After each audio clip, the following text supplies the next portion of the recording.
네, 사랑하는 계명교회 청년부 모든 여러분들 반갑습니다. 수요일 아침인데요. 여러분들 어떻게 잘 따라오고 있나요?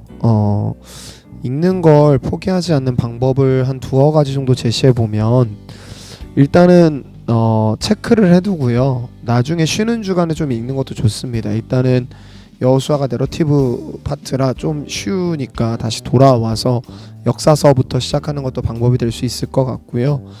다양한 방법이지만 제일 중요한 건 여러분이 이 과정 안에서 포기하지 않는 게 제일 중요합니다. 그러니까 여러분이 내려놓지 않을 수 있도록 여러분 스스로가 이렇게 잘 한번 가봤으면 좋겠습니다.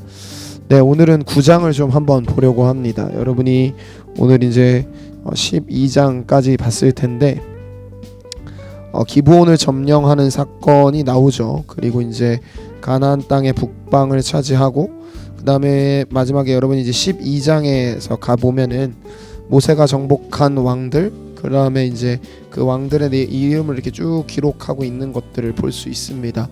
특별히 이제 9장에서 좀 우리가 기억해봐야 될 것들이 뭐냐면, 기브온 주민들이 이제 여호수아를 속이는 장면이 나옵니다. 근데 지금 어떤 이야기를 듣게 되냐면, 기브온 주민들이 여호수아가 아이성을 어떻게 공략했는지를 듣게 됩니다. 그러니까 아이성 사람들을 전략적으로 속여서 했다는 걸 듣게 되고, 그래서 그들 역시도 전략을 세우죠. 어떤 전략이냐면 여러분 읽어봤겠지만 곰팡이가 핀 떡을 준비해 옵니다. 그래서 우리가 멀리서 왔다라고 하는데 7절에 보면 그들이 히위 사람들이라고 기록을 하고 있는 것을 볼 수 있어요. 그래서 지금 여기서 이제 여러분이 중요하게 봐야 될 건 그들에게 지금 속을 위기에 처해 있다라는 겁니다. 그런데 이들이 속게 되어, 결론적으로는, 그런데 속게 된 이유를 14절이 다음과 같이 묘사하고 있습니다. 우리가 그들에게 양식을 취하고는 어떻게 할지를 여호와께 묻지 아니하고 라고 합니다. 그러니까 성경에서 아주 대놓고 이렇게 노골적으로 잘못의 이유를 서술하는 경우가 그렇게도 많지는 않은데, 지금 이 경우에는 아주 명확하게 그들이 여호와께 묻지 않았기 때문에 속게 되었다라고 결론적으로 얘기를 해주고 있습니다. 자, 여러분들 이게 굉장히 의미가 있는 건데, 여러분들 그들이 왜 묻지 않았을까요? 그러니까 지금 해이함이라는 것은 굉장히 쉽게 찾아올 수 있다는 것을 알 수 있습니다. 그러니까 여러분들 이런 실수는 누구도 범하게 되냐면 다윗도 범하게 돼요. 다윗이 전쟁을 하러 갈 때는 하나님께 어떻게 해야 되냐고 누가 봐도 쳐들어가야 될 것 같은 상황에도 하나님께 하나님 제가 쳐들어가야 될까요를 물어요. 그런데 문제는 다윗이 그 다음에 언약궤를 옮길 때는 자기 맘대로 합니다. 그래서 베레스 우사가 찢기였다라고 해서 베레스 우사 사건이 벌어지게 되죠. 그런데 지금 제가 볼 때는 그와 동일한 원리가 적용되고 있어요. 여러분 8장을 다시 눈으로 보시면 아이성을 점령할 때는 그들이 여호와의 말씀을 듣습니다. 그리고 나아가죠. 그러니까 주도권을 누가 쥐고 있는 상황인 것이 보이냐면 하나님께서 주도권을 쥐고 있는 상황인 것이 보여요. 그런데 그들이 하나님께 묻지 않았다라는 것들은 두 가지 가능성이 쓰는 겁니다. 하나는 물을 생각조차 안 했다는 건데, 이유는 그 일이 가벼워 보였기 때문이죠. 그리고 두 번째는 그 일이 가벼워 보인다라는 건 가벼운 일은 내 스스로 해도 된다라는 생각들 속에 그런 거예요. 여러분들 성경 잠언이 해주고 싶은 얘기가, 제가 잠언에 가면 다시 얘기를 하겠지만 잠언이 들려주고 싶은 지혜 중에 하나가 뭐냐면, 지혜 있다 하는 자가 지혜 없는 자라는 겁니다. 다시요, 지혜가 있다고 생각하는 자가 지혜 없는 자라는 얘기를 잠언이 하고 싶은 거예요. 진짜 지혜는 여호와를 경외하는 것이라고 얘기를 합니다. 그러니까 삶에서 우리는 많은 순간 하나님께 묻기보다 쉽게 의존하는 것들이 있죠. 예를 들면 감정적으로 앞서 나가는 부분들도 있어요. 하고 싶은 것, 또 혹은 뭔가 내 구미에 당기는 일들, 그런 것들은 우리가 쉽게 우리 마음에서 허락이 되는 일들이죠. 근데 반대로 또 어떤 일을 하기 싫을 때에도 감정이 앞설 수도 있고요.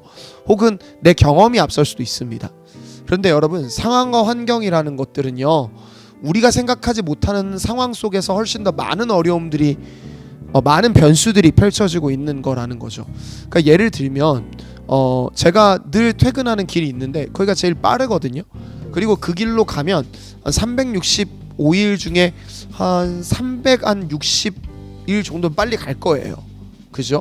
그런데 그 길에 만약에 교통사고가 났다면 어떻게 될까요? 그 길을 들어서는 것부터가 저한테 굉장한 딜레이를 가져다 주겠죠. 그러니까 여러분들 이런 것처럼요, 삶에서는 우리가 통제 못하는 변수들이 참 많이 있습니다. 그러니까 여러분들 우리 앞에 놓여져 있는 어떤 선택의 기로들마다 우리가 가급적이면 어떤 자세를 취하면 좋겠냐면, 저는 묻는다라는 마음을 취해봤으면 좋겠어요. 그러니까 하나님과 지속적으로 대화하는 훈련이 되는 거죠. 그러니까 사소한 일에서부터 하나님 어떻게 볼까요?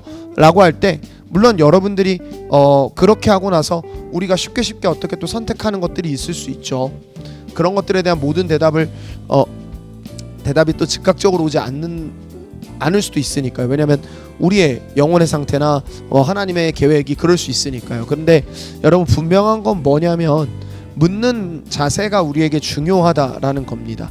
왜냐하면 우리는 우리 눈에 보이는 경험치만큼 해석하고 우리 눈이 보는 만큼 이해하거든요. 그러니까 그 이면 깊숙한 곳에서 일어나고 있는 어떤 전체적인 상황을 우리는 못 봐요. 그러니까 지금 가장 안전한 길은 뭐냐면 여호와께 묻는 겁니다. 그리고 여호와 인도를 구하는 것이지요. 그러니까 하나님께 그렇게 묻고 결과를 맡기고 나아가는 법을 여러분이 좀 배우면 좋겠다라고 생각을 하고, 우리 모두가, 저를 포함해서 우리 모두가 그런 것들을 좀 실천해보는 오늘 하루가 될 수 있기를 주님의 이름으로 축복합니다. 기도할까요? 하나님 감사합니다. 하나님, 우리가 오늘 하루를 살아내면서 다른 어떤 것보다 하나님께 묻는 지혜를 얻을 수 있도록 인도하여 주옵소서. 하나님, 우리가 시간이 촉박하고 일이 많을수록 하나님 앞에 묻는 시간을 확보하는 지혜를 얻어가도록 인도하소서.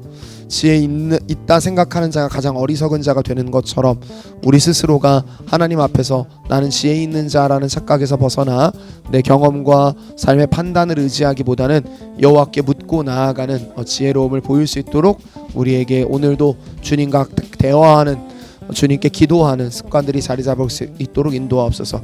아버지께서 그렇게 이끌어 가실 것들을 믿고 감사드리며 예수님의 이름으로 기도했습니다. 아멘.